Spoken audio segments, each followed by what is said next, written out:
Okay. Hi, everybody. In today's lecture,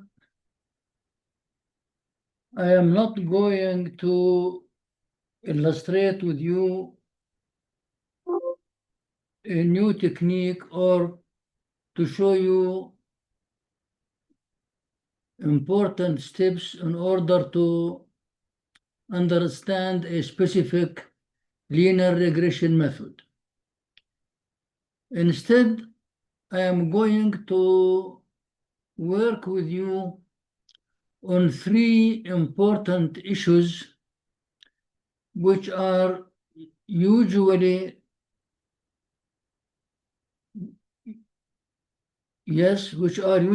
used and you face them in working with linear regression. These issues are very important to guarantee a stable and acceptable results of the regression task. The first of them is the coefficient of correlation. And the second one is the coefficient of determination. And the third one, which is the variance inflation factor. I shall give you a briefing about each of them, and then we shall try to work on examples illustrating them, and also illustrating their effect on the regression process. Well, at first, the coefficient of correlation. This is a first requirement for linear regression is that the independent variables or the features must not be highly correlated. Why? Because this gives redundant information and makes the coefficients, the estimated coefficients, to be with high variance, which is not required. So, as a first check, we need to know what are the features in a given task and to estimate the correlation between each two of them. Usually the correlation coefficient is between -1 to 1. When it is 1 means the correlation is positive and very high, and when it is -1 it is negative, but it is also very high. So when working with the linear regression problem, if you find that the correlation coefficient is about 0.9, for example, or 0.8, this means that there is a high correlation between the two features, and you need to cancel one of them. In order to find the coefficients of correlation, we can use, if the data set uses NumPy arrays, so we can use a special function there, which is called correlation matrix function. And when you call this function, you have to pass between the brackets there, when you call it, you have to pass the array values of the feature and the array values of the target. generally speaking, finding the correlation coefficient is useful generally for cases when you have only one feature and one target, because you correlate two values only. If you have a number of features, which a high number of features, more than two, so in this case, as usually, we combine the effect of all the features together, and we are dealing now with a new concept which is called multi-collinearity, which means the effect which results because we have a number of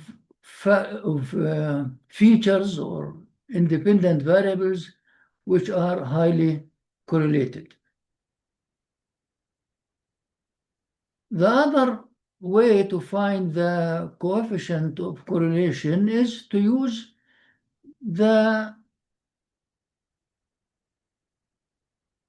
if you use the data set as a pandas, so you use the NumPy NP correlation function, and this function is empty. The brackets are empty. You do not pass there any value. But internally, this function takes all the columns of the data frame and the target and makes correlation between each pair alone. And you get at the end the possible correlation coefficients for all the features and the targets existing directly. You get here more information than working with the correlation matrix form, which is good because generally we are working with a data frame mostly, and NumPy arrays are usually converted to data frames in machine learning.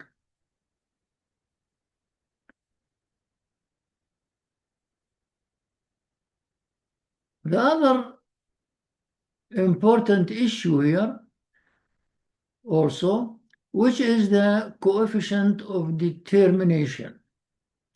It is really what we have worked with before when we called from sklearn the matrix R² score. This really coefficient also has a maximum value of 1, and when it is 1, this means that the feature determines most of the behavior of the target, which is good.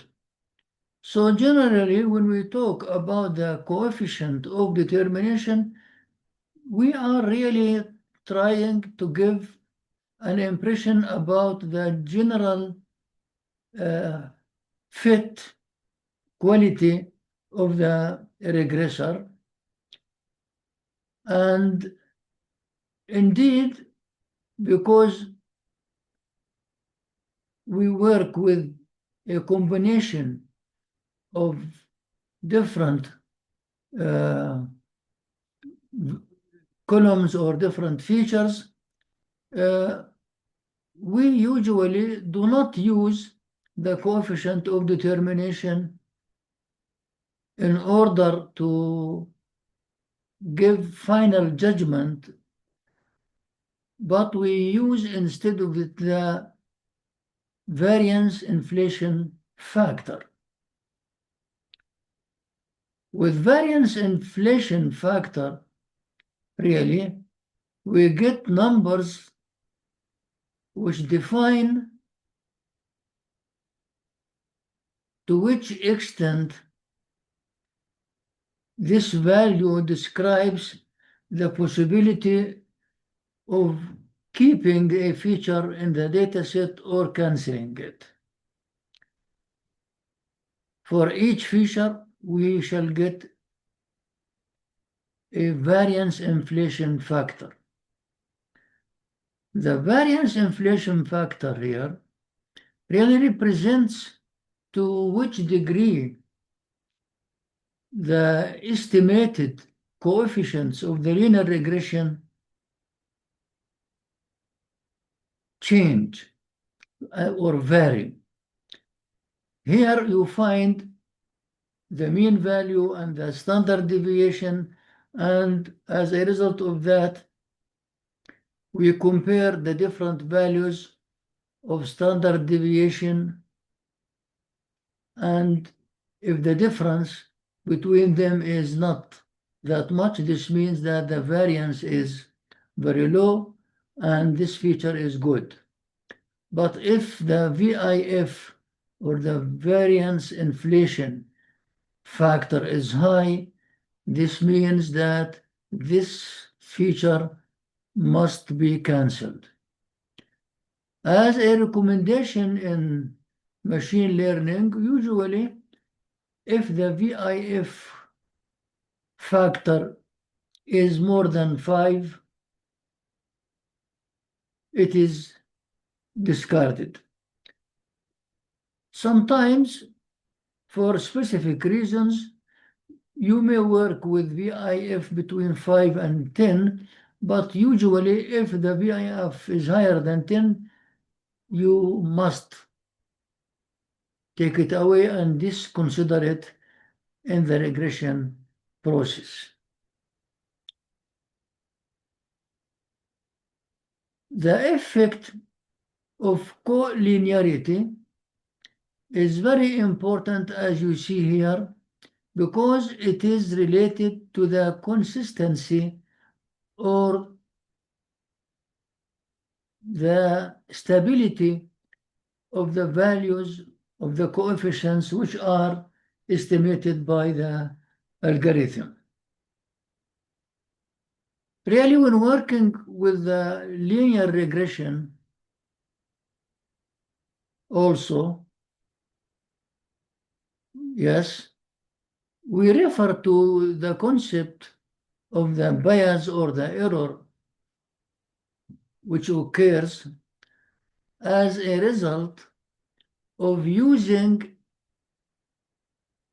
an objective function or a loss function which is very simple and does not deal with or does not reveal all the possible patterns in the dataset.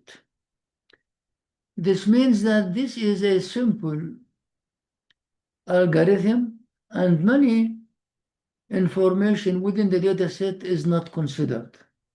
This leads to an error in the estimation, or it is called biased. An example for that, if you use, for example,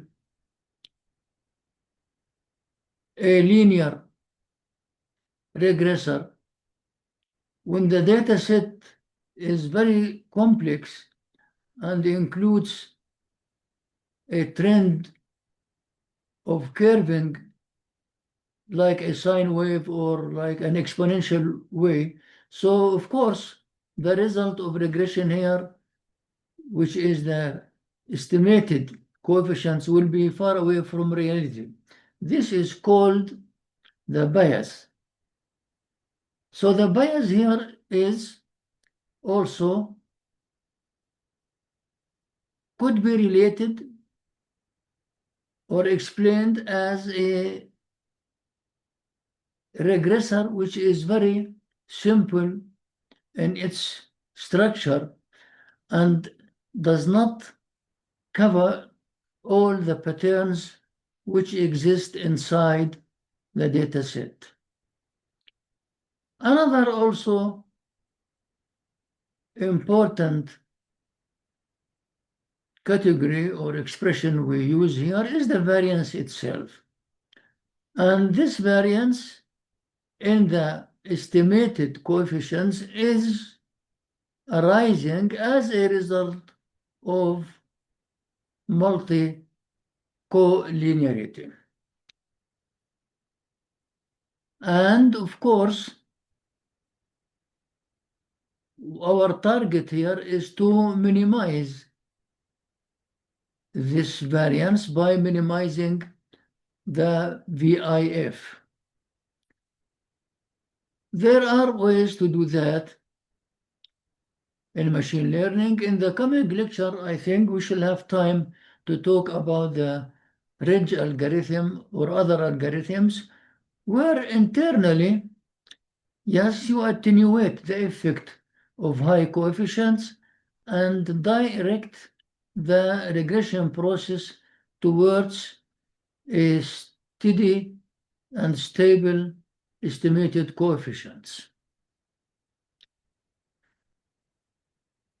At the end also, I have to say that these problems which arise as a result of linearity, collinearity, or multi-collinearity, they do not affect only the linear regressors, but they also affect the nonlinear regressors in the same way. And they also lead to a high variance and instability of the coefficients. Okay, with this introduction, I think it is sufficient for now. And let us go and try to work with an example so that you can grasp the meaning of some of the terminology which I have mentioned and the phenomena which will arise. So suppose that we have, as you see here,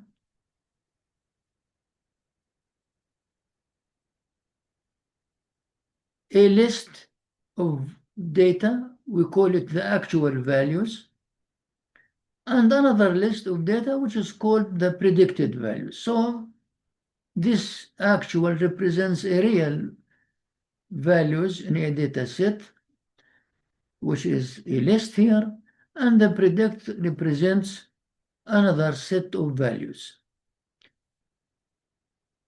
Now, we want, as you see here, we want to find the correlation between actual and predict values or lists. So what we have to do, we have already imported NumPy, and we have also imported pandas. So we use NumPy and call from NumPy the correlation coefficient, coefficient between two brackets, so it is called, and we pass inside this coefficient the values actual and predict, the parameters actual and predict. This setup is sufficient now to create a correlation matrix. Now, if you print the correlation matrix, you will find a symmetric square matrix with the coefficients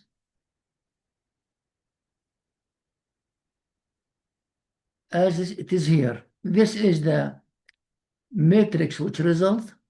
This is the diagonal values 1 and 1. They represent the self-correlation. And this is the off diagonal, which represents the mutual correlation between the two sets, between the two lists. So this value must be equal to this value because the correlation between A and B is the same as the correlation between B and A. So this is the correlation factors. Of course, you can extract. This is a two-dimensional, as you see here, matrix, two-dimensional array. So you can extract the value, this value, as having a row 0 and column 1, or you can extract this value as having a column 0 and row 1. So this is which I have done here. So the correlation matrix, I slice from it the index 0 and 1, or the index 1 and 0, and I get, as a result, the correlation between the actual values and the actual, which represents a feature here, and the predict, which represents another feature, or maybe it represents a target. And we get these values. They are, of course, the same values, which are in the off diagonal. This is the first one, 0.9667, and the other one will be the same value as it is here, also the same, 0.9667.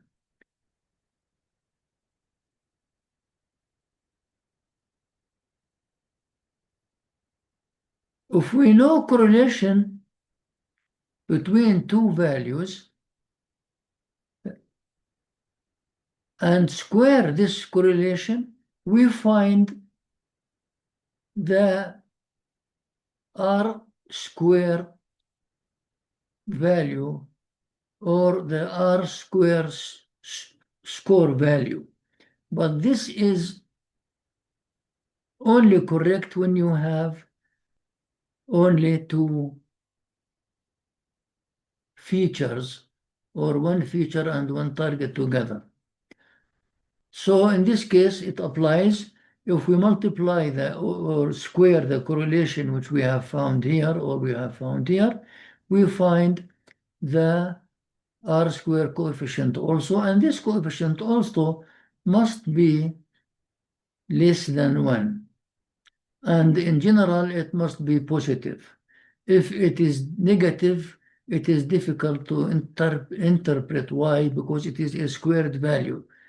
If you look at what we have got here, you will see that this is the R squared value, which is 0.934, which is normal. Okay, with this, now we have worked with the correlation in a standard way. And now we want to work with the same issue, which is the correlation, but when the data set is not lists,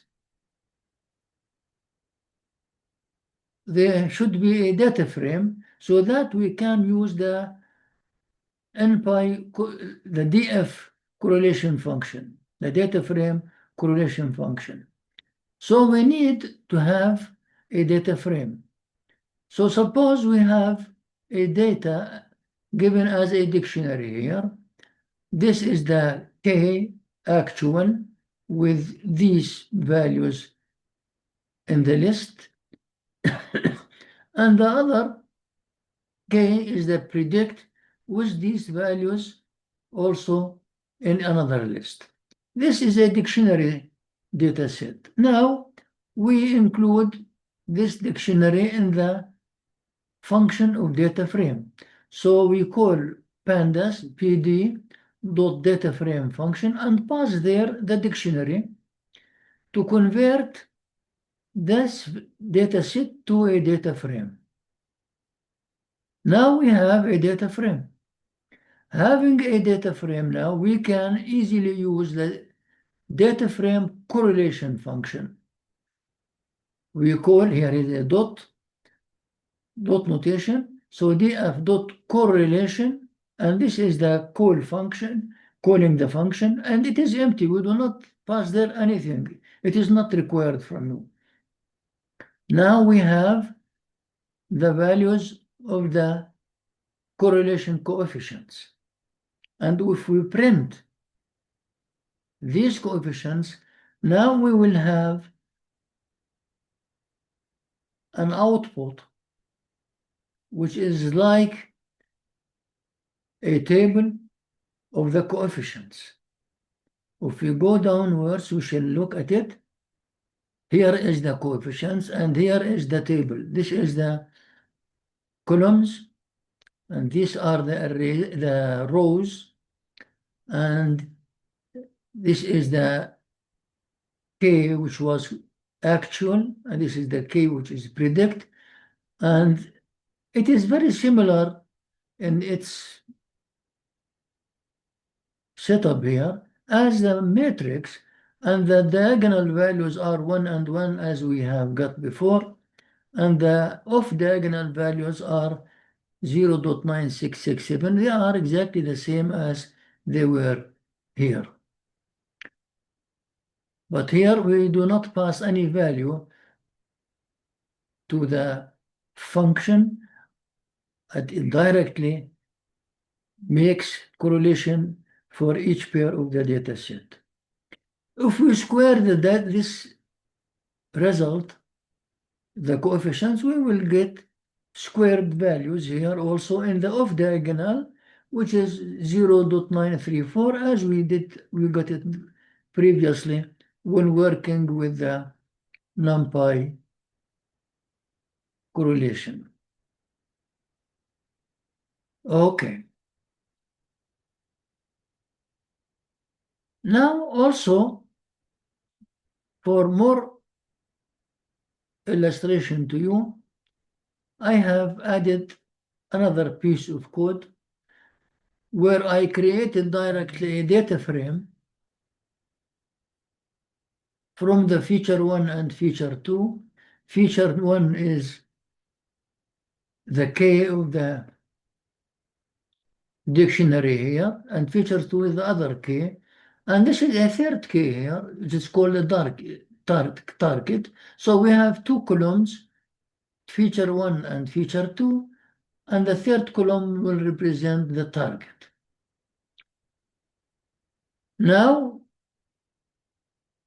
if we call the correlation function from the data frame, we will have coefficients, and these coefficients will not be only between feature 1 and feature 2, but also will describe the relation between each of them with the target. I have called it coefficients, as you see here, and I printed the coefficients, and the coefficients now will have, as you see, this table as a data frame. It is a data frame. Feature 1, this is the data frame itself. Feature 2, this is the target. These are the numbers of the rows which exist here. And the result of the work of the correlation function is also given, as you see here, as a data frame with feature 1 as a column, feature 2 as a column, feature 3 as a target, but the values here are not the values of the data frame. The values here are the correlation coefficients. Note how the correlation coefficients in the diagonal is always 1. Here it is 1, here it is 1, here it is 1. And the off-diagonal values are, of course, different, as you see here. But you can see that, for example, the correlation between feature 1 and feature 1 is 1. It is the same. But the correlation between feature 1 and feature 2, it is 0.32. Between feature 1 and feature 2, it is 0.32. So again, between feature 2 and feature 1, this is feature 2 and feature 1, it will be again 0.32. If you look again between feature 1 and the target, so it is 0.77. Or again, you can say between the target and feature 1, here also it again 0.77. So as you notice, the values which are upper to the right side of the diagonal practically are the same values which are in the down side of the diagonal. Okay, it seems that I have also squared these values, or not. I have found yes, I have squared the coefficients now.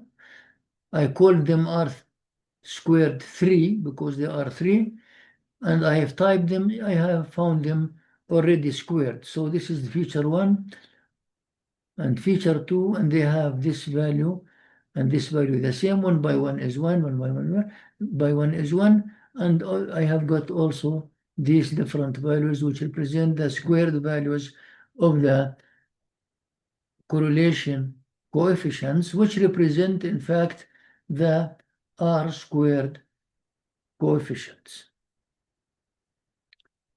Okay. Let us go and have an idea about another example. Okay. In this task, we will find the R squared coefficient of determination for 3 features, x1, x2, and x3. And then we shall find the VIF, variance inflation coefficient, for each of them. Okay. So one thing here important to tell you, that really when working in machine learning, we mostly use the VIF factor, and we practically do not use R squared score coefficient, because that one, as I told you, is qualitative. It gives you a general idea about the fit quality or the fitting quality of the regressor. Mostly we use the variance inflation factor. But the variance inflation factor is not existing in sklearn. Remember, when we worked with sklearn, we used to import the mean square error function, for example, and we used to import also the R squared score function. But the variance inflation factor does not exist in sklearn. Even in LabVIEW also I have looked at it, it doesn't exist there. But it exists in stats models, which is not that difficult. So we use stats models, statistics library, outliers influence model, and from here we import variance inflation factor. This is a function which will be used to find the VIF. Other important things are common to you now, the NumPy as NP, the pandas as PD. We used from the sklearn, we imported the make regression. We imported make regression so that we can create a synthetic dataset as we wish. And we also imported from sklearn, from linear model, that we imported the linear regression function. So this is common to us and we know about it. So at first, as we have imported make regression, we do need to use it to create a dataset with 3 independent variables, 3 features, and 1 target. So let us do it. So we use make regression. It is already imported, make regression. This is the function.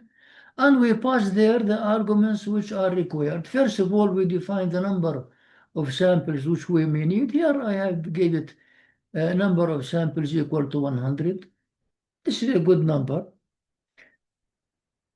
Because in regression and in linear regression, the number of samples is important. You need to have a comparatively high number of samples. It works, linear regression, it works bad and gives bad results if the number of samples is small. So number of 100, okay. Number of features is 3. I have added a component of noise to the data. And the random state, I have taken number 42. I have explained to you why 42 and what does this mean. This is also necessary just to keep repeatability of the generated values when we run the program more than one time. Okay, so according to this expression, we have now x and y values. If we want to find the, or to see or have a look at the data set here, I have printed the first 3 rows of the X, which is the features, and the 3 rows of the target.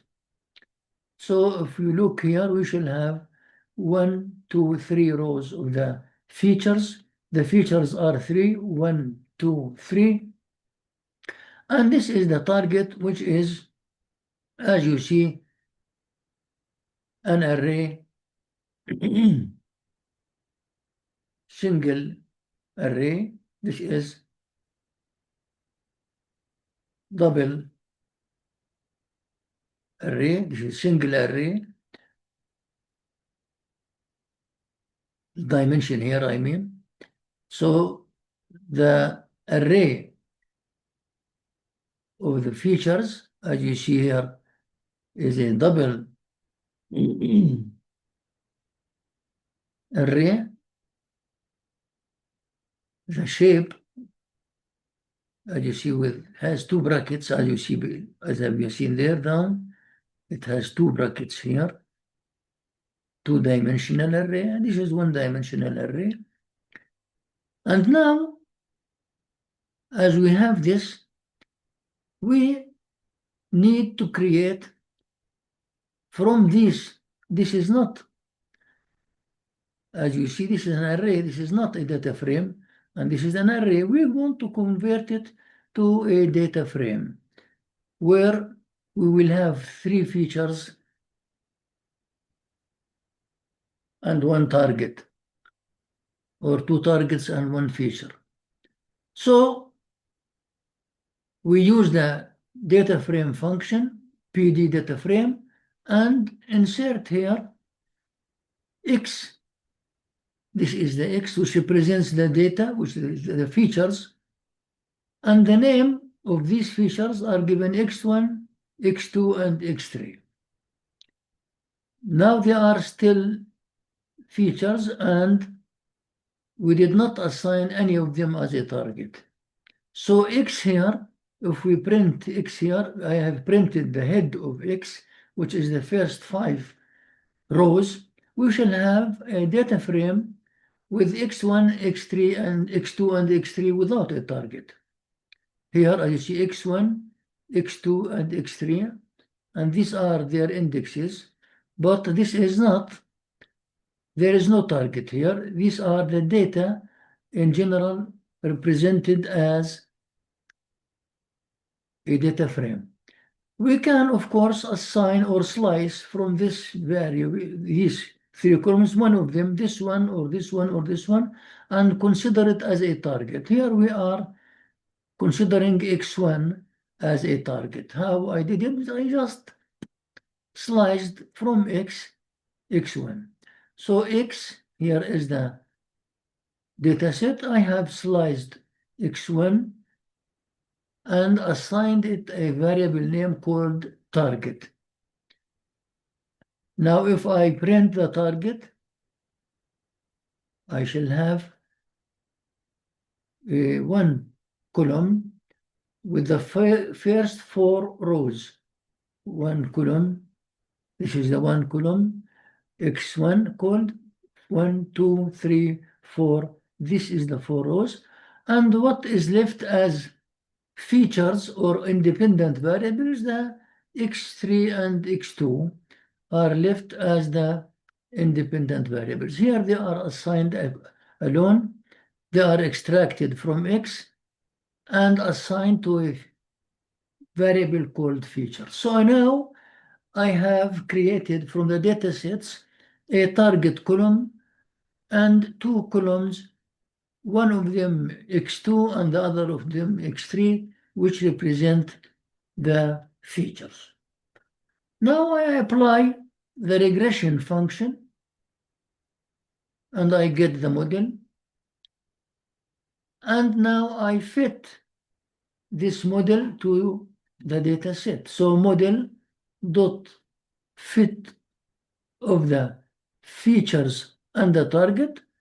Now the linear regression has learned the data, and I can take the information which I want as a result of regression. So the model here, I call from it the score. You remember I have said that we can call the score function from the scalar. So I call the score and pass to the score the features and the targets, and we get as a result r squared. But here it is shown or written as r squared underscore x1. What does it mean? This means it is r squared really. This is the coefficient of determination, but when x1 was considered as a target. This is just to understand what is it. When it is printed here, I have printed here as here r squared for x1 as a target and x2 and x3 as features. When I print it, this r2 underscore x1, I get the value of r2 squared. It should be about or less than 1. Here it is. R2 squared. It is, as you see, very small value. Look, it is very small value, and it is far away from the 1, which means that the fitting here is not that perfect. Now our target, as I told you, is not to work with the R square coefficient. Really, we need to find the variance inflation factor for each of the features, and in order to be able to judge about it, is it close to 10 or it is close to 5 or less than that, so that we can use it and keep it in the data set, or we can cancel it. In order to work with it, we at first create a data frame we call pandas PD to data frame, and assign it to a variable we call it VIF data. So this is an empty variable where I am going to save or to write the values of VIF. But this will be as a data frame. So this is an empty data frame. In other words, this is an empty data frame. And now from the X, which is the data there upwards.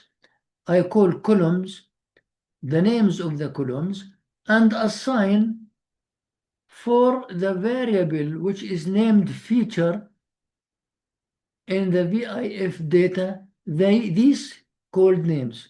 So under this feature column, there will be 3 names of the columns, which is x1, x2, and x3. Now I have already called variance inflation factor from stats models. It exists. It is already called here, variance inflation factor. So I use this variance inflation factor and pass in it the data which is necessary, which is the x values. X values means the values only without the names of the features. I here represents the number of the features which are going to be under this feature column for I in range of x shape of 1. I, the range of the shape of 1 is 3. So for each one of the 3 values or the 3 features. And at the end now, I print this value, which is the VIF data. When I print this value, I will get 3 different values. X1 with its variance inflation factor, x2 with its variance inflation factor, and x3 with its variance inflation factor. So I have got 3 values representing each of the features which we have here. And as you see, all these values are low enough and not close to 5 or higher than 5. So they are very acceptable and I should keep them. And this gives me an indication that the values of the features x1 and x2 and the value of the x3 also does not cause a high variance in the values of the coefficients which are resulting as a result of the linear regression here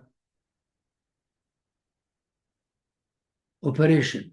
Really, I did not show what are the values of the these coefficients because it is easy to do that. We have done this before. One interesting thing here also to mention to you is really the variance inflation factor could be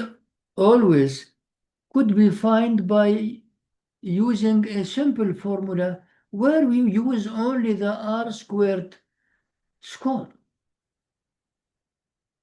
So the R² score naturally is included within the VIF, and this is another way to explain to you that we are not usually interested in finding the value of R square score to judge about the stability and the variance of the coefficients, because the R² score is included with the VIF. So directly we can use the VIF, and R2 or R² score just gives, as I told you, a qualitative judgment about the quality of the fitting of the data of the predicted values with the original data set. I think with this we finish today. In order to understand better this material, I think that the next lecture also I shall discuss with you another 2 examples so that you understand it in a better way, and then we shall move forward. Up to now, it is sufficient today. Thank you for listening and goodbye.